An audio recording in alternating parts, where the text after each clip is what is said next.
അങ്ങനെ ലാലേട്ടൻ്റെ മകളുടെ തുടക്കം കണ്ടിറങ്ങിയിരിക്കുകയാണ് ഞങ്ങൾ. ഫോർ എ തുടക്കം, ദിസ് ഈസ് എ ഗുഡ് തുടക്കം. പിന്നെ ഒരു നെപ്പോ കിഡിനെ എങ്ങനെയൊക്കെ പാമ്പർ ചെയ്യാൻ പറ്റുമോ അത് ഈ പടത്തിനകത്തല്ലേ അതിന്റെ എല്ലാം ഇതിൽ ചെയ്തു. എക്സ്ട്രീം, അതിന്റെ ഏറ്റവും പീക്ക് സാധനം ഇതിൽ പാമ്പർ ചെയ്ത് വെച്ചിട്ടുണ്ട്.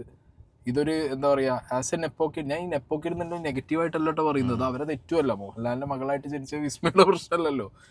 ബട്ട് എന്താ പറയാ, ആ ഒരു ടോണ് കാണാനുണ്ട്. ഒരു തുടക്കക്കാരി എന്നുള്ള നിലയ്ക്ക് ബാക്കി ആർക്കും കിട്ടാത്ത രീതിയിലുള്ള ഒരു ടോണിങ് അല്ലേ ഇതിനകത്ത്. ഭയങ്കര കൺസിഡറേഷൻ ഭയങ്കര ടോണിങ് ഉണ്ട് ഇതിനകത്ത്. ഈ സിനിമ ഒരു മിസ്റ്ററി ആണോ എന്ന് ചോദിച്ചു കഴിഞ്ഞാൽ അങ്ങനത്തെ വലിയ മിസ്റ്ററി സാധനങ്ങളൊന്നും അല്ലെങ്കിലും കുറച്ചൊക്കെ ഒരു എലമെന്റ്സ് നമുക്ക് എവിടെയെങ്കിലും ഒക്കെ എന്ന് തോന്നി ഫസ്റ്റ് ഹാഫിൽ ഇട്ടോ. അതന്നെ ഫസ്റ്റ് ഹാഫിൽ അവരെന്ത് ചെയ്തു, അത് വേറൊരു നോട്ടിൽ കൊണ്ടുപോയി എൻഡ് ചെയ്തു. പടം തുടങ്ങുമ്പോൾ തന്നെ വിസ്മയുടെ ക്യാരക്ടറും സായി കുമാറിന്റെ ക്യാരക്ടറും അവരൊരു ഡോഗും, മെസ്സി എന്നാണ് ഡോഗിന്റെ പേര്. അപ്പോൾ ആ ഒരു ഫാമിലിയെ ചുറ്റിപ്പറ്റിയിട്ടുള്ളൊരു നറേഷനാണ്. എസ്പെഷ്യലി വിസ്മയും ആ ഒരു അച്ഛൻ മകൾ ബോണ്ടൊക്കെ പറഞ്ഞിട്ട് ഇങ്ങനെ പോകുന്ന ഒരു സാധനം. നല്ല തുടക്കത്തിൽ എനിക്ക് തോന്നുന്നതിലെ ദ ബെറ്റർ തുടക്കം കിട്ടിയത്. ഒരു നെപ്പോ സാധനം ഇല്ലാതെ ആളുകളിലേക്ക് ഒരു എന്താ പറയാ, വിസ്മയ കയറുന്നതിന് പകരം കയറിക്കൂടിയ ഒരാൾ ഈ സിനിമയിൽ മേ ബി നമ്മുടെ ആന്റണി പെരുമ്പാറിന്റെ മകനാണ്. ഭയങ്കര ഇഷ്ടം, എനിക്ക് മൂപ്പരാണ് ഏറ്റവും കൂടുതൽ ഇഷ്ടമായത്. ചെങ്ങായി ഇതിന് മുമ്പ് അല്ല, ഇതിന് മുന്നേയും സിനിമയിൽ അഭിനയിച്ചിട്ടുണ്ട്. പക്ഷെ ഈ ഒരു ക്യാരക്ടർ അല്ലേ, ഈ ഒരു ക്യാരക്ടർ അടിപൊളിയായിട്ട് ചെങ്ങായിക്ക് എക്സിക്യൂട്ട് ചെയ്യാൻ പറ്റി. ബിക്കോസ് ഇത് അങ്ങനത്തെ ഒരു ക്യാരക്ടറാണ് ആശീഷിന് കിട്ടിയത്. ആശീഷിന്റെ ക്യാരക്ടർ എന്ന് പറഞ്ഞു കഴിഞ്ഞാൽ നമുക്ക് ഫീൽ ചെയ്യില്ല. ഇത് മറ്റേത് നമുക്ക് ലാലേട്ടനെ മോളാന്നുള്ള ഫീൽ ചെയ്യും. ഇത് ആശീഷിനെ എനിക്ക് ഇനിയിപ്പോ അങ്ങനെ രീതിയിൽ അവർ ഇതുവരെയായിട്ട് പോർട്രേറ്റ് ചെയ്യാത്തോണ്ടായിരിക്കാം. ഇപ്പൊ എമ്പുരാനിലാണെങ്കിലും ഇന്റർവ്യൂസ് ഒക്കെ കണ്ടപ്പോ ഇയാൾക്ക് ചിലപ്പോൾ ചെറിയ എന്തെങ്കിലും സീൻ അല്ല, ഈവൻ എമ്പുരാനിലാണെങ്കിലും ആന്റണി പെരുമ്പാവൂരിന്റെ മകൻ എന്ന് പറഞ്ഞിട്ട് അങ്ങനത്തെ ഒരു ഹൈപ്പിക്ക് അല്ല ആ സാധനം വെച്ചിട്ടുണ്ടായിരുന്നത്. ഇതിൽ ത്രൂ ഔട്ടും കൂടി ആവുമ്പോൾ പോലും ഇതിനകത്ത് കുറേ സിനിമകൾ അഭിനയിച്ച ഒരാളെ കൊണ്ടുവന്നിട്ടിട്ട് ചെയ്ത അതേ ഫീലിംഗ് ആണ് ആശിഷിന്റെ ഭാഗത്ത് നിന്ന് കിട്ടിയത്. എനിക്ക് തോന്നുന്നു ആശിഷിനാണ് ഇതൊരു നല്ല തുടക്കം. അതൊരു പുതുമുഖ നടൻ എന്നുള്ള ഒരു ഫീൽ ഒന്നുമില്ല. അതിൽ ഏറ്റവും വലിയ പ്രത്യേകത എന്താ വെച്ചാൽ ലാലേട്ടനൊക്കെ പറയുന്ന പോലെ അയാൾക്ക് സംസാരം പോലും ഇല്ല ഈ സിനിമയില്. അയാൾ ആ ഫേസിലൊക്കെയാണ് സാധനം കിടക്കുന്നത്. ആ ഒരു ആറ്റിറ്റ്യൂഡ് ഉണ്ടായിരുന്നു, ആ ക്യാരക്ടറുടെ ആറ്റിറ്റ്യൂഡ്. ആ ക്യാരക്ടർ എന്താണോ വേണ്ടത് ആദ്യം ആ ക്യാരക്ടർ ഭയങ്കര ടെറർ ആണെങ്കിലും ലാസ്റ്റ് ആ ക്യാരക്ടർ ഒരു മൊണ്ണയായി പോയി അല്ലേ. ക്യാരക്ടർ ശരിക്ക് സെക്കൻഡ് ഹാഫ് ആയപ്പോഴത്തേക്ക് ഒരു കോമഡി പീസ് ആയി പോയി. ബട്ട് ഫസ്റ്റ് ഹാഫിലൊക്കെ അല്ലേ ആ ക്യാരക്ടറിന് ഒരു ഫീൽ ഉണ്ടാക്കിയതും അങ്ങനെ തന്നെയാണ്. സെക്കൻഡ് ഹാഫ് അതെന്താ അറിയോ, സെക്കൻഡ് ഹാഫിൽ ആ ബോബി കുര്യൻ പറ്റിച്ചതാണ്. ബോബി കുര്യന്റെ ഒരു ഒറ്റ ഡയലോഗിൽ ആ ക്യാരക്ടർ വീണ്, ഒറ്റ ഡയലോഗ്. പൊട്ടന്മാരൊക്കെ സ്ലോ മോഷനിലാണ് ഒറ്റ ഡയലോഗില് ആ വില്ലന്റെ എല്ലാം കൊണ്ടുപോയി തൊലച്ചയാള് ഫുള്ള് മാസത്തില് സ്ലോ മോഷനിൽ ഇങ്ങനെ പോകുമ്പോഴേ ഒറ്റ ഡയലോഗ് തീർത്ത്. But it was good. പിന്നെ ലാലേട്ടനെ ചുറ്റിപ്പറ്റിയുള്ള ഉപഗ്രഹങ്ങൾ ഉണ്ടല്ലോ കുറെ ആൾക്കാർ സിനിമയിൽ, അവരെല്ലാം ഈ പടത്തിൽ അവരെല്ലാം കൂടെ ഉണ്ട്. എല്ലാവരും ഉണ്ട്. അതായത് ലാലേട്ടന്റെ മകളുടെ തുടക്കത്തിൽ ലാലേട്ടന്റെ ഒപ്പമുള്ള എല്ലാവരും കൂടെ ഒപ്പം നിന്നാണ് തുടങ്ങി കൊടുത്താണ്. ആൻഡ് അവർക്കൊക്കെ ഈ പറഞ്ഞ പോലെ ആ ഒരു മകൾ എന്നുള്ള കൺസിഡറേഷൻ തന്നെ അഭിനയിച്ച ഫീൽ ഉണ്ട് കേട്ടോ അല്ലേ. ഈ സിനിമയിൽ ഒരു കംഫർട്ട് സോൺ ഉണ്ട് എല്ലാവർക്കും.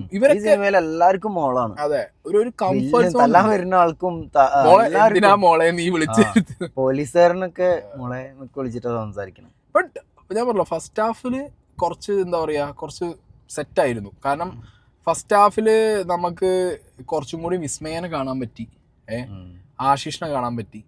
പക്ഷേ ഈ ഫസ്റ്റ് ഹാഫ് അങ്ങനെ കഴിഞ്ഞപ്പോഴത്തേക്ക്, പിന്നെ ഫസ്റ്റ് ഹാഫ് കഴിഞ്ഞപ്പോഴല്ല, ഫസ്റ്റ് ഹാഫിൻ്റെ ഒരു എൻഡും ഫസ്റ്റ് ഹാഫിൻ്റെ ഒരു പകുതി മുതലൊരു എൻഡ് വരും. സെക്കൻഡ് ഹാഫിൻ്റെ കുറച്ചൊരു ഭാഗവും ശരിക്ക് ഇവരെ ഒളിപ്പിച്ച് വെച്ച് ഈ മനോജ് കെ ജയൻ്റെ ഒരു പോലീസ് ക്യാരക്ടറുണ്ട്. മനോജ് കെ ജയൻ, സായി കുമാർ, ഇതിൽ ജൂഡ് ആൻ്റണി ചെയ്ത അതൊരു ബ്രില്യൻസ് ആണ്. കാരണം കൂടുതലായിട്ട് ആരെ കാണിച്ചില്ല, വിസ്മയനെ കുറേ കാണിച്ചില്ല. പിന്നെ വിസ്മയൻ്റെ ക്യാരക്ടറിന് ഒരു ഷിഫ്റ്റ് ഉണ്ട് ഇതിനകത്ത്, മനസ്സിലായി. ഒരു സാധനമുണ്ട്, ഒരു ചേഞ്ച് ഉണ്ട്. ആ ക്യാരക്ടറിന് ഇങ്ങനെ ഇട്ട് കൊടുത്ത് കൊണ്ടുവന്നിട്ട് അത് ബ്രേക്ക് ചെയ്ത മൊമെന്റ് അടിപൊളി. അത് കിടേ, യാതൊരു രക്ഷയില്ല. ലേഡി സൂപ്പർ സ്റ്റാർ അല്ല, ഇവര് ഉണ്ടാക്കാൻ വരട്ടെ എന്ന് പറഞ്ഞത് ആയിട്ടുണ്ട് എന്നല്ല നമ്മള് പറയുന്നത്. ബട്ട് ഫൈറ്റ് ഒക്കെ അവർ മാനേജ് ചെയ്ത് അല്ലേ നന്നായിട്ട്. അവർ ഓൾറെഡി മാർഷൽ ആർട്സും കാര്യങ്ങളൊക്കെ അറിയുന്ന ഓൾറെഡി ചെയ്യുന്ന ആളാ. അവർ ഇൻസ്റ്റാഗ്രാം വീഡിയോസിലൊക്കെ ഈ മാർഷൽ ആർട്ടിന്റെ സാധനങ്ങളുണ്ട്. അപ്പോൾ അവർ ആ മാർഷൽ ആർട്ട് സാധനങ്ങളൊക്കെ നല്ല അടിപൊളിയായിട്ട് ഗംഭീരമായിട്ട് ചെയ്തിട്ടുണ്ട്, ഒരു രക്ഷയില്ല. പിന്നെ ഈ പറഞ്ഞല്ലോ ജൂഡ് ആൻ്റണി ഇവരെ പല സ്ഥലങ്ങളിലും കുറേ ഡയലോഗ്സ് ഇല്ലാതെ കുറേയൊക്കെ അവരെ ഫേസിലേക്ക് ക്യാമറ പോവാതെ, എന്നാൽ പോയ സ്ഥലങ്ങളിലൊക്കെ അവർ നന്നായിട്ട് പെർഫോം ചെയ്തിട്ടുണ്ട്. അതായത് ഒരു തുടക്കക്കാരി എന്നുള്ളതിലുപരി അല്ല, എനിക്ക് കരഞ്ഞ കുറച്ച് സീൻ മാത്രമേ കുറച്ച് ബെറ്റർ ആവും. അതൊക്കെ എന്താണെങ്കിലും തുടക്കല്ലേ. അപ്പോൾ പക്ഷേ ഈ കൺസിഡറേഷൻ നമ്മൾ എല്ലാവർക്കും കൊടുക്കണം എന്നുള്ളത് എനിക്കുണ്ട്, എല്ലാ നടന്മാർക്കും. പക്ഷെ എന്താ പറയുക, ഞാൻ പറയട്ടെ, ഇത് ജൂഡാണ് കളിച്ചത്. ജൂഡ് കാണിച്ചു തന്നില്ല നമുക്ക്. ഏത് ജൂഡ് ഈ ആദ്യമായിട്ട് വരുന്ന ആളുടെ ഒരു ചിലപ്പോൾ ചെയ്യാൻ പറ്റാത്തതും അവർക്ക് ക്യാരി ചെയ്യാൻ പറ്റാത്തതും അതാണ് എക്സാക്ട്ലി. അതാണ്ട് അത് ജൂഡിന്റെ ബ്രില്യൻസ് ആണ്. അത് ആ ഡയറക്ടർ എന്ത് ചെയ്തറിയോ, ബാക്കി ക്യാരക്ടേഴ്സിന് അവരുടെ ഡയലോഗ്സും അങ്ങനെ ആ സിറ്റുവേഷൻ വെച്ച് അത് കവർ ചെയ്തു. ചില സീനിലൊക്കെ തോന്നുന്നുണ്ട് അതിങ്ങനെ ഫോക്കസ് ചെയ്യേണ്ട സ്ഥലത്ത് എല്ലാവരും കൂടെ കാണിച്ച് വൈഡാക്കി അങ്ങനെ അതാണ് സെറ്റാക്കി കളഞ്ഞു ജൂഡ്. അപ്പോൾ ഫസ്റ്റ് ഹാഫ് ഞാൻ പറഞ്ഞല്ലോ, ആ കുടുംബത്തിന്റെ സ്റ്റോറി പറയുന്നു, വില്ലന്റെ ഇൻട്രൊഡക്ഷൻ വരുന്നു, പിന്നെ ഒരു ത്രില്ലർ പോലെ ഒരു ഇൻവെസ്റ്റിഗേഷൻ മൂഡിൽ സാധനം പോകുന്നു. സെക്കൻഡ് ഹാഫ് ആകുമ്പോഴത്തേക്ക് നമ്മൾ എക്സ്പെക്ട് ചെയ്ത ക്യാമിയോ, കഥേന്റെ ഉള്ളിലെ കഥ വേറെ വഴിക്കാണ് പോകുന്നത്, പുറത്തുള്ള കഥ വേറെ വഴിക്കാ വന്നത്. ലാലേട്ടൻ ക്യാമിയോ ആയിട്ട് സെക്കൻഡ് ഹാഫിൽ വരുന്നു. എല്ലാവർക്കും അറിയുന്നത് ഇനിയിപ്പോൾ നമ്മൾ ക്യാമിയോ പൊട്ടിച്ചു വേണ്ട, ഓക്കെ ക്യാമിയോ വരുന്ന സമയം കറക്റ്റ്. ഈ ക്യാമിയോ എന്താ പറയുക, എനിക്ക് ആ ക്യാമിയോ അത്ര ഓക്കെ എന്ന് ഞാൻ പറയാം. കാരണം എനിക്ക് അത്ര കൺവിൻസ് ആയില്ല എന്നുള്ളത് കാരണം, അതായത് ഈ അച്ഛൻ മകൾ ലാലേട്ടൻ മകൾ എന്നുള്ളത് കൺവിൻസ് ചെയ്യാൻ വേണ്ടിയിട്ട് അല്ല ഏച്ചു കൂട്ടിയ കുറച്ച് ഡയലോഗ് ഉണ്ട്. അതിൻ്റെയൊക്കെ ആവശ്യം എന്താ? അതൊക്കെ എന്ന് പറയുന്നത് ഒരു ക്ലീശ സാധനം. സിനിമയിൽ നിന്ന് സത്യം പറഞ്ഞാൽ അങ്ങനത്തെ സാധനം ഒഴിവാക്കേണ്ടിയിരിക്കുന്നു. എന്തിനാ അതിൻ്റെ ആവശ്യമുള്ളത്? ഇപ്പൊ ലാലേട്ടന്റെ ക്യാരക്ടർ രസമുണ്ടായിരുന്നു, ലാലേട്ടന്റെ മോളടയ്ക്കൊന്ന് തോളൊക്കെ ചേരുന്നുണ്ടെങ്കിൽ ഇത് കറക്റ്റ് അത് പറയാൻ വേണ്ടി അച്ഛന്റെ അഭിമാനം കാക്കണം എന്തൊക്കെയോ പറയുന്നത് ക്ലീശയാണ് ആ സാധനങ്ങൾ. അതിന്റെ ആവശ്യം ഉണ്ടായിരുന്നില്ല. അത് നമുക്ക് തന്നെ അറിയാം, പറയാൻ വേണ്ടി പറയും. പക്ഷെ ആ ക്യാരക്ടർ വരുന്ന ടൈം കറക്റ്റാ. ഇവള് മാർഷൽ ആർട്സ് പഠിച്ചൊരു കുട്ടി, അതിന്റെ ഒരു ഇതിലാണ് ഈ സാധനം ലാലേട്ടന്റെ ക്യാരക്ടർ വരുന്നത്. ആ ക്യാരക്ടർ വരുന്നത് ഓക്കെയാ, പക്ക ടൈമിംഗ് ആണ്. പക്ഷെ ആ ക്യാരക്ടർ പറയുന്നതും ഓക്കെയാണ്. പക്ഷെ പറഞ്ഞു കഴിഞ്ഞിട്ട് മറ്റെല്ലാം കഴിഞ്ഞിട്ടുണ്ടല്ലോ ആ തോലച്ച് അതിന്റെ ആവശ്യം ഉണ്ടായിരുന്നു എനിക്ക് തോന്നുന്നു.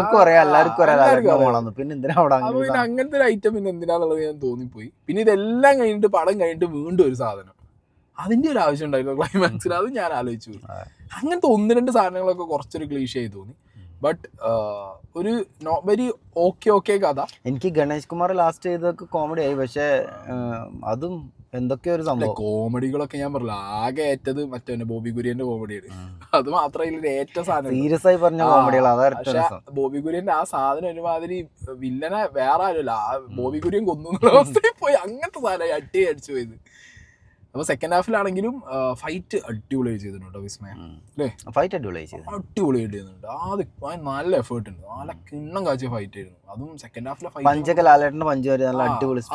ഒരു സീനുണ്ട്, സീൻ ഏതാന്ന് അറിയില്ല, ഒരു സീനുണ്ട്. അത് ആ സീൻ അത് ക്യാരക്ടറിന്റെ മെയിൻ സീൻ. ആ സീനകത്ത് പെട്ടെന്ന് ലേഡി ലാലേട്ടൻ അങ്ങനത്തെ ഒരു ഐറ്റം തോന്നിപ്പോയത്. അതൊക്കെ തിയേറ്ററിൽ നല്ല ക്ലാപ്സ് വരുന്നുണ്ടായിരുന്നു, നല്ല കയ്യടി ഉണ്ടായിരുന്നു. ഒരു തുടക്കക്കാരി എന്നുള്ള നിലയ്ക്ക് അല്ലെങ്കിൽ തുടക്കം വിസ്മയുടെ എല്ലാവരും കൂടി ചേർന്ന് നല്ലൊരു തുടക്കം കൊടുത്തിട്ടുണ്ട്. ഇനി ഇത് അവരെങ്ങനെ കൊണ്ടുപോകും എന്നുള്ളതാണ് അല്ലേ? കാരണം അവർക്ക് പറ്റിയൊരു ക്യാരക്ടറാണിത്. അവർക്ക് പറ്റിയെങ്കിൽ അവർക്ക് വേണ്ടി എഴുതിയ കഥയൊന്നുണ്ട്. എനിക്ക് ഈ സിനിമ മറ്റേതൊക്കെ പോലെ തോന്നി. എൽസമ്മ എന്ന ആൺകുട്ടിയൊക്കെ അല്ലേ, അതൊക്കെ വുമൺ എംപവർമെന്റ് എന്ന് പറഞ്ഞ സാധനത്തേക്ക് തന്നെയാണ് കൊണ്ടുപോകണം. അതായത് ആ ക്യാരക്ടർ ഒരു സ്ത്രീ കഥാപാത്രത്തിന് ഇൻട്രൊഡ്യൂസ് ചെയ്യുന്നു. ആ സ്ത്രീ ഒരു സൂപ്പർ സ്റ്റാറിന്റെ മകളാണ്.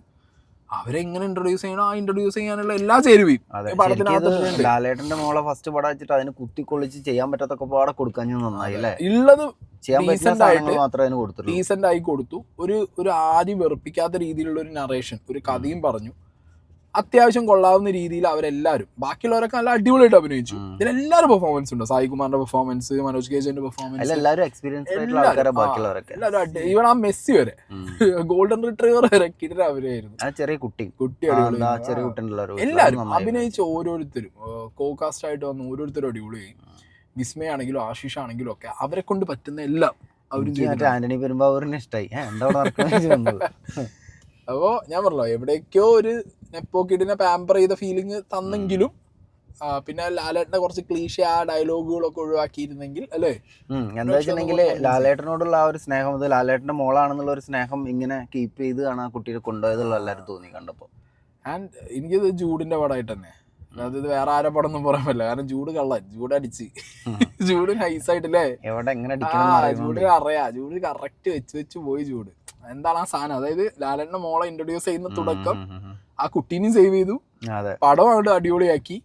ഇന്നാ തിയേറ്ററിൽ കയറുന്നവർക്ക് ലാലേട്ടനെയും കാണാം, എല്ലാം കൂടി വെച്ചിട്ടേ ഒരു ഭീകര സാധനം ഒന്നും പറയാൻ പറ്റില്ല. വേറെ ഐറ്റം പറയട്ടോ, എന്തൊക്കെ പറയാനും ലാലേട്ടന്റെ അടി അതൊരു അന്നും ഇന്നും ഒക്കെ